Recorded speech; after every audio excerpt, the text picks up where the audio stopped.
становится неким таким между Махатма Ганди и Че Геварой. То есть это вот между двух тех людей, но он именно лидер мнения, лидер.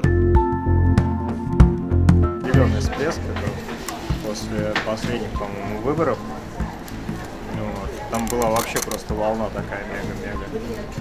А потом чуть-чуть поспала, но также пользуется популярностью.